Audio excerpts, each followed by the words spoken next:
Level 1. The enlistee. The fluorescent lights in the MEPS building have been on since before you arrived. It's 5 a.m. and you're sitting in a plastic chair in a room with 40 other people who are all pretending they're not nervous. There's a man 2 chairs down bouncing his knee, a woman across the room staring at her phone even though there's no signal. You're staring at the wall and running through the decision one more time. Not because you're uncertain, but because the magnitude of it keeps presenting itself for review whether you invite it or not. You signed the contract 3 weeks ago. You've known this morning was coming. Knowing doesn't make the room feel smaller. A uniformed sergeant calls your name with 11 others. You stand. You raise your right hand. You repeat words that have been repeated in rooms like this one for decades, and the words are simple and the weight behind them is not. You were swearing an oath to something larger than yourself, and you are 20 years old, and the largest thing you've committed to before this was a lease. This is different. The sergeant shakes your hand without ceremony and tells you to collect your paperwork from the table by the door. That's it. No music, no moment. Just a handshake and a packet of documents, and the understanding that your life as you've been living it has just ended and something else has begun. You fly to San Antonio that afternoon. Lackland Air Force Base. Basic military training. 8.5 weeks. The plane lands at night, and a bus takes you somewhere, and a training instructor meets you, and from the first sentence out of his mouth, you understand that everything you thought you knew about how adults speak to each other is temporarily suspended. You move when he says move. You stand when he says stand.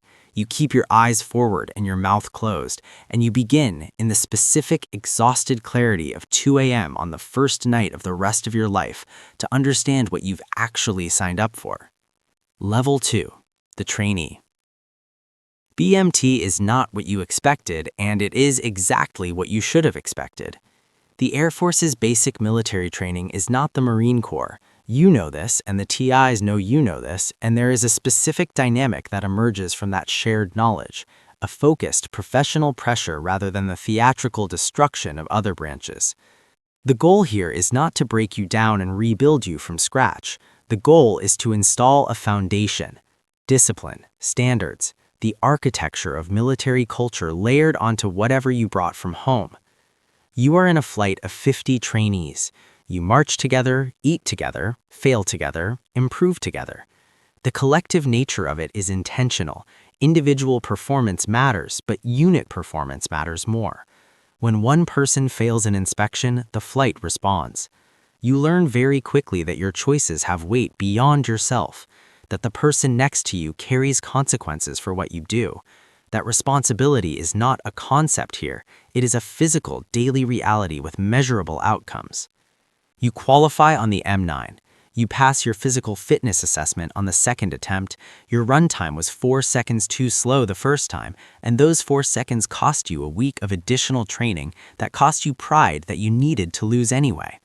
You learn the customs and courtesies. You learn the rank structure. You learn the airman's creed until it stops being words and starts being something you feel the shape of. Week 6, something shifts. It's not dramatic. Nobody announces it. You just notice one morning that you're moving differently, with purpose, with alignment, with the specific efficiency of someone who knows exactly where they need to be and exactly how to get there. The chaos of the first weeks has been organized into competence. The person who sat in the plastic chair at MEPS feels like someone you read about once. You graduate on a Thursday. Your parents are in the stands. Your mother cries. Your father doesn't, but his jaw is doing something. You stand in formation and look straight ahead and feel the first real pride of your adult life. Not the kind that requires an audience, but the kind that lives in the chest and doesn't need to be explained. Level 3. The airman. Your technical school lasts between 6 weeks and a year depending on your AFSC, Air Force Specialty Code, your designation, the identifier that tells the institution what you do and therefore who you are within its structure.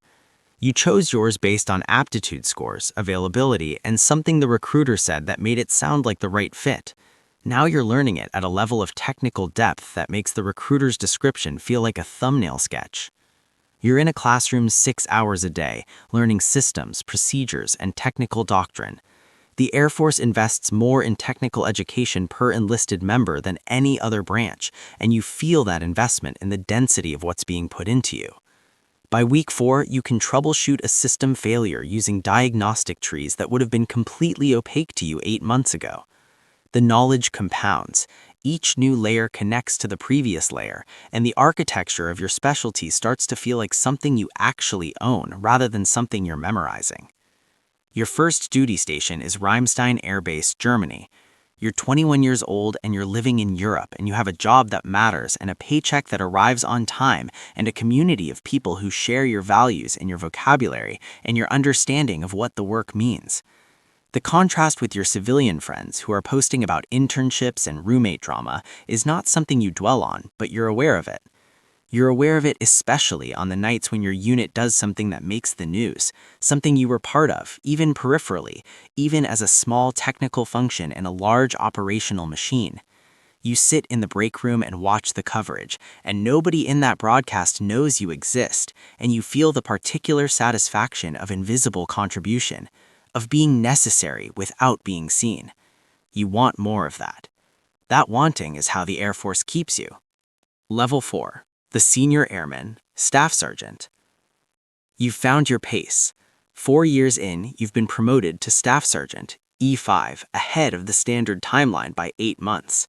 Your decoration citation uses words like initiative and technical proficiency and leadership potential, and those words are true, but they don't capture the actual thing, which is that you've developed an instinct for anticipating problems before they surface and solving them before they become someone else's emergency. You have 2 junior airmen under your supervision. Teaching what you know to people who don't know it yet clarifies what you actually understand versus what you thought you understood. The gaps reveal themselves when you try to explain something and the explanation doesn't land. You go back and rebuild the explanation from a more fundamental level, and in so doing, you rebuild your own knowledge at a more fundamental level. You become better at your job by being responsible for someone else's development in it. Your unit deploys to Southwest Asia, Al Udeid Air Base, Qatar. You're 21 years old and you're there for 6 months in a heat that feels physical, like it's intentional. The operations tempo is high, missions launching around the clock, your specialty critical to the daily cycle, no such thing as a slow shift. You work 12-hour days for 6 months, and you don't think about it as sacrifice because the work is real and the stakes are real, and that reality is clarifying in a way that makes the work feel worth the hours. You lose a colleague on your second deployment, not in combat, a vehicle accident on a base road at 0300 during a night shift. A random structural failure of the universe that kills a 26-year-old airman who had been at your duty station for 14 months and who owed you $20 from a card game and who you will think about every time you drive in the dark for the rest of your life. You attend the ramp ceremony. You stand at attention on the flight line in the 3 a.m. desert air, and you watch the flag-draped transfer case move toward the aircraft, and something settles into you. Not grief exactly, something harder than grief, a permanent awareness of cost, of the fact that this is real and costs real things. You carry that with you. You're supposed to. Level 5. The Technical Sergeant. The promotion board selects fewer than 30% of eligible staff sergeants for technical sergeant. You're in that 30% on your first look. The difference at E6 is not the work. The work is the same. The difference is the scope. You're managing a section now, not a few junior airmen. You're responsible for the training records, the readiness status, the professional development, and the human maintenance of 15 people in various stages of their careers. You hold that scope the way you hold a technical system, with comprehensive awareness of all components simultaneously, tracking function and failure and maintenance requirements without losing the ability to act decisively when something requires immediate attention. You've been selected for a special duty assignment, recruiter. 2 years in Sacramento, talking to 18-year-olds in high school gyms and community college hallways and living rooms with their parents watching you from the couch. You're the face of the institution for these people. Whatever they think the Air Force is, you are the first real version of it they encounter. You take this seriously in a way that surprises you. You've become good at identifying the ones who will last. Not the most physically impressive, not the most confident, the ones who are quietly hungry for something larger than what their current life offers. The ones who listen with their whole body. The ones who ask questions about meaning and purpose rather than pay and schedule. You find 11 of them in 2 years. You track their careers informally for years afterward. 2 of them make it to E7. One of them calls you on the day she pins on Master Sergeant, and you feel something move in your chest that you don't have a precise word for. Something like continuity. Level 6, the Master Sergeant. You are the functional authority of your unit. Not the ranking authority, that's the officers. The functional authority. The person who actually knows how everything works, and why, and what happens when it doesn't, and who needs to be called at 2 a.m. when a system fails before a critical mission window. That person is you. Has been you for 2 years now. Will be you until you either promote out of it or retire into the memory of it. You've been in for 16 years. The Air Force you joined at 20 looks different from the Air Force you're standing in now. Not worse, not better, different in the way that institutions change across decades. New aircraft, new systems, new doctrine, new generation of airmen with different relationships to authority and information and institutional loyalty. You've watched senior NCOs become bitter about these changes, and you've made a deliberate choice not to join them. The airmen under you now are not worse than you were at their age. They are differently shaped by a different world, and your job is to meet them where they are and pull them toward the standards, not to stand at the standards and complain about the distance. Your marriage is solid in the way that something is solid after it's survived real pressure. There were years where the deployments and the TDYs and the operational tempo created a distance between you and your wife that neither of you fully addressed until it became a problem that required addressing. You addressed it. That process was not comfortable, and the outcome was not perfect, and the marriage you have now is better than the marriage you had then because it was built with full knowledge of what the other person costs and what they're worth. You know what she's worth. You tell her with some regularity. That took you longer to learn than most things in your career. Level 7, the Senior Master Sergeant. The top 3% of Master Sergeants make Senior Master Sergeant. The selection process involves a board review of your entire career, decorations, evaluations, education, breadth of assignments, evidence of progressive leadership impact across time. They are not looking for someone who did their job well.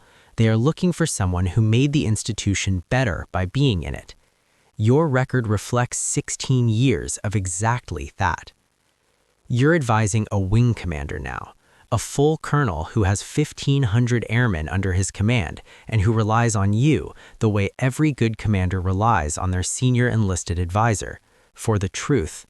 Not the version of the truth that travels upward through official channels, filtered by careers and optimism and the institutional tendency to report what leadership wants to hear. The raw version, the actual state of morale, readiness, training, and culture inside the wing. You deliver it without softening. He doesn't always like what you tell him. He always acts on it. That's the right response. You've worked for commanders who didn't act on it. Those units paid the price in ways that eventually became visible to everyone, always too late, always at the cost of someone junior who deserved better senior leadership. You brief Congress twice. A delegation on an armed services subcommittee visits the base and you walk them through capabilities and readiness in language calibrated to what they need to understand to make funding decisions that will affect this wing for the next decade. You watch their faces to gauge comprehension. You adjust in real time.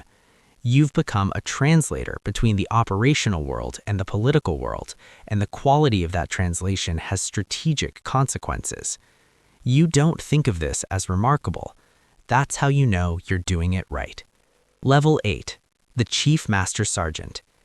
There are approximately 5,000 Chief Master Sergeants in the entire United States Air Force, out of 330,000 airmen. You are one of them. The promotion from Senior Master Sergeant to Chief is not a step, it is a reclassification. You are no longer a senior NCO who manages people and functions. You are an institutional guardian, responsible for the culture, the standards, and the human architecture of the Air Force itself. Your decisions ripple outward in ways you can no longer fully trace. A policy position you advocate in a senior enlisted council meeting becomes doctrine that shapes training, that shapes the daily experience of airmen you will never meet. You've been in for 26 years. You've deployed 11 times. You've held commands on 3 continents. You've advised general officers and testified before congressional committees and mentored hundreds of NCOs who are now themselves senior leaders carrying things you put in them years ago through conversations that felt routine at the time and turned out to be formative. You sit on a panel that selects the next generation of senior NCOs. You read evaluation packages with the specific literacy of someone who has written hundreds of them. You know the difference between language that reflects genuine exceptional performance and language that reflects a supervisor who wanted to make their person look exceptional. You know how to read the gaps, what isn't said, what the absence of certain accomplishments at certain career points implies about the candidate's actual trajectory. You select carefully. 12 people from a pool of 240. The 12 you select will shape thousands. The math of that never stops being heavy. You sit in your office on a Tuesday evening after everyone else has gone home, and you look at the things on your desk. A challenge coin from your first deployment, a photo of your flight from BMT, your chief's coin, a hand-drawn card from your daughter when she was 7 that says, "My dad protects the sky," in uneven crayon letters. You've been protecting the sky for 26 years. You think about the kid at MEPS in the plastic chair at 5 a.m., bouncing his knee, staring at the wall, running through the decision one more time. You think about what you'd tell him if you could. You decide you wouldn't tell him anything. The point was never to know what was coming. The point was to be the kind of person who could handle it when it arrived. He was. You are.